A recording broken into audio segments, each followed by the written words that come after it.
Welcome back to the Bluegrass. This beautiful June day. Me and the boys have been tearing out grapevines from our fence line. And so I thought this would be a good opportunity to use my environment to my advantage. Okay, so what we're going to talk about today is the value of rough and tumble play. Now, let me get these turned around here a little bit. Hey, back up, cameraman. Look at those big dogs. They're trying to steal my video prop. All right, so I got this grapevine here, and so all these dogs see me dragging it out here, and they all want to come out and bite it and grab on it and tear on it. So we're going to let them play with this grapevine for a minute, and then maybe we're going to wrestle around with them a little bit. And I'm going to try to convince you that dogs need to learn how to roughhouse. You know, they need to learn how to be physical. And if you don't give them a chance to learn how to deal with being physical at a young age, then you're going to run into problems later on. And that is especially true with certain kinds of dogs. Okay, and let me show you. Hey Murphy, what you doing? Come here, Murphy. Give Murphy a treat here. That's especially true with dogs like Murphy. Oh my gosh, he's so dense. So let me show you what we got here. This is this is old pit bull mix, right? Okay, so when you guys go to the lab, go to the pound, the Humane Society, a rescue group or whatever, and they tell you, oh, we've got a nice lab here. This is what they are, ain't they, cameraman? Every time somebody calls me and says, Stoney, I got a nice black lab from the from the Humane Society. I say, send me a picture. And it's always a pit bull, whatever. Oh, they stole my prop. Let me get my prop back. Listen, guys, when these dogs come down here to play, like, the reason that the rough and tumble play has to be addressed early is because we have a lot of different sized dogs with a lot of different personalities. Show them this dog here, cameraman. Look at this old dog here. Oh my gosh, this is Margot. Let me pick up Margot so you guys can see Margot. This is Margot. Margot's a bulldog too. Now she's a different kind of bulldog. She's an old chubby English bulldog, but she's still pretty dang feisty. Now luckily Margot's been coming out here since she was a puppy, so she's pretty good at rough and tumble play. She doesn't get too fired up, but she can still be grouchy. And then there goes my, listen, my prop might not last very long. Okay, but anyway, so I come out here and like I wrestle around with the dogs and I play with them and I let them wrestle around with each other. And what I'm trying to do is I'm trying to make the dogs kind of understand like where they fit in terms of playing with their peer and mentor group. Dogs like Murphy, this one here, he has such a, you guys watch out, let's look at Murphy here. Dogs like, oh, here, you guys go over there and chase a treat or something. Okay, dogs like Murphy here, they have such a speed and athletic advantage over dogs like Wilson that they can hurt them even without playing. Okay, so I've got to bring these dogs out here and I got to let them play. I got to let them learn how to use their mouth. You got to let them learn how to like vocalize and use posture to send subtle signals to the other dogs in terms of what's acceptable and non-acceptable play. You see what Boo Radley, this old beagle's doing here? Look, he's laying on his back until on the one hand he's like making himself vulnerable. But then when the other dogs come over here, he growls at them. And you might say, well, Stoney, why does he do that? Well, dogs are like people. Like sometimes, especially as they get old, like Boo Radley, complaining is one of their favorite things to do. So the other dogs need to learn that if old fat beagle like Boo Radley, if he's growling at you or barking at you, he's not gonna hurt you. He's not really trying to cause any trouble. He's like the old lady next door who always complains about the children being on the grass. Well, minus the children being on the grass, what would that old lady do all day? She wouldn't have anything to do. So complaining becomes, her way to like kind of, to interact with the world.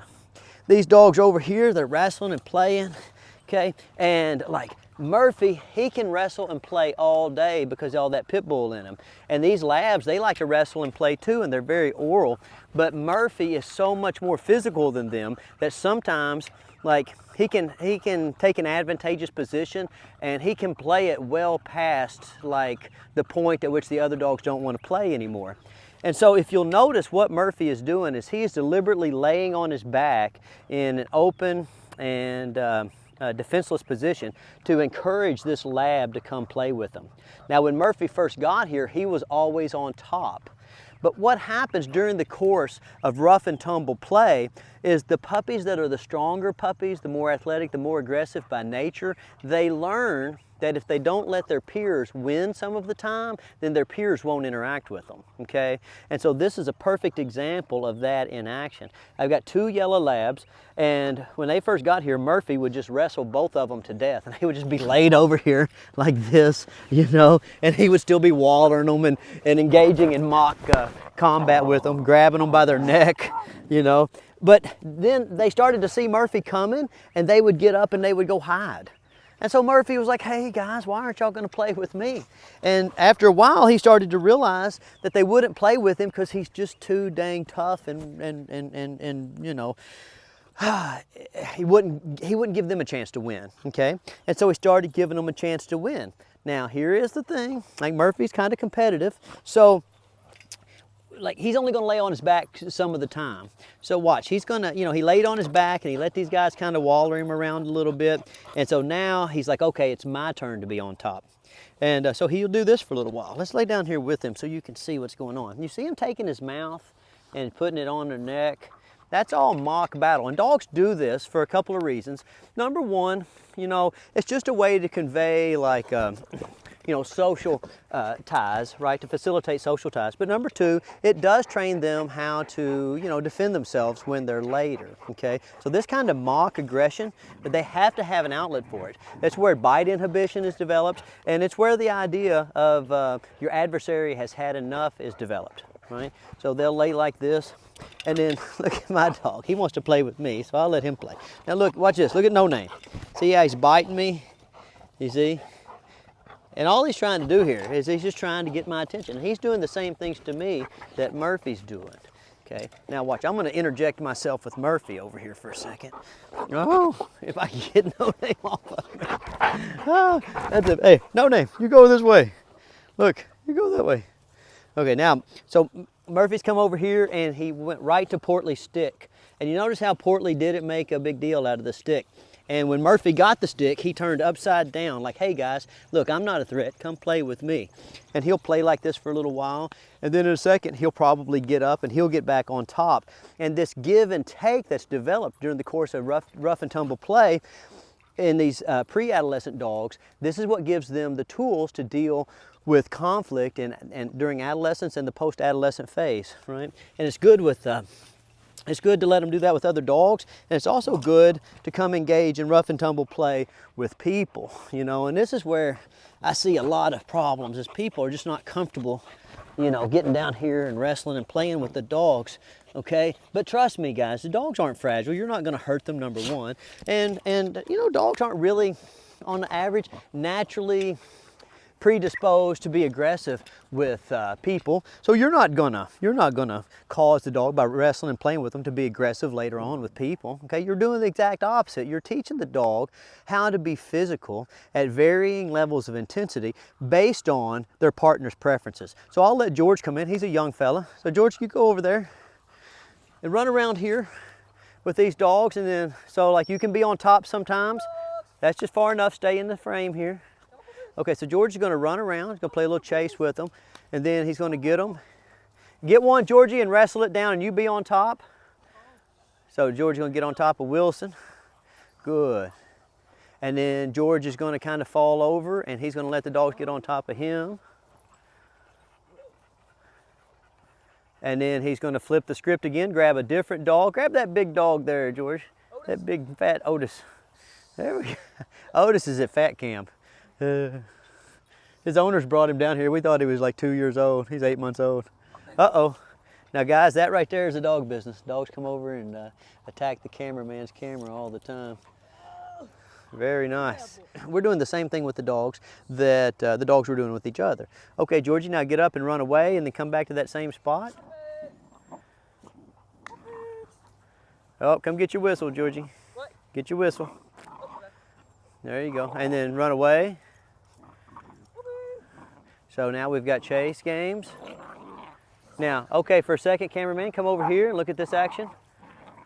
Now we've got a boykin and a lab and an Aussie doodle doing some mock battling. They're kind of sorting everything out. Guys are trying to figure out, you know, where they fit in the social order. And you'll see Wilson has got, see if you can get up there, cameraman, see that grip that Wilson has on Stella's neck. And you'll see Wilson has a real good like death grip on Stella's neck. But if he bites her too hard, then Stella will let him know and she'll bite him back, you know. And that right there, guys, if you can develop that bite inhibition at a young age, then like you don't run into the problem of dogs biting people or dogs getting into dog fights later. Okay, Georgie, run back up the hill a little bit more. Puppies. Oh my God. There you go, good, very nice. Very nice. Good. All right, now that dog's from Saudi Arabia. He hasn't had a lot of socialization with a lot of different people. Good. See what happens, Georgie, if you wrestle with this dog here for a second. Yeah. Oh my gosh. Very nice. Look, perfectly happy. A little bit of a nervous tail wag because he's not sure what's going on. But guys, we get that out of the way here with people so that if they're, you know, out in public and somebody's kid comes up and starts to hug or wrestle with the dog doesn't have a go to pieces. Okay. All right, now go look at those two yellow labs one more time there, cameraman. You see these dogs? Again, same thing, mock battles. A lot of give and take as to who's on top or bottom.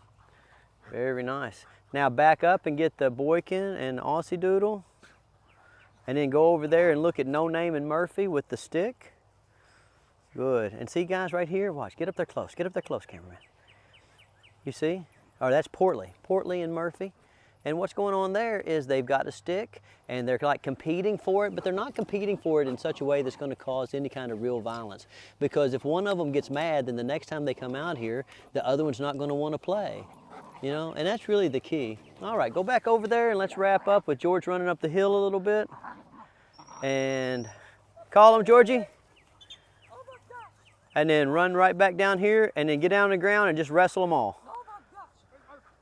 Yeah. And see, we just put them in these big group dynamics, guys. That way, you know, if their owners go to the dog park or they go somewhere where there's a lot of, you know, novice dogs are, you know, well equipped to deal with all kinds of, you know, random things that might be thrown at them in an environment. And if you don't to get that done at a young age, it's just really hard to do. Remedial socialization is tough, okay? But proper early socialization is easy, and not only is it easy, but it's fun. All right, well, I just hope that that little video encourages you guys to get out and do some rough and tumble play with your dogs. Finish up over here on these labs. Very nice. Because guys, you know, like getting in at 12 weeks, 16 weeks, 20 weeks, 24 weeks, the dogs just learn everything they need to learn if you can put them around positive peers and positive mentors. All right, good luck, guys. I'll see y'all next week.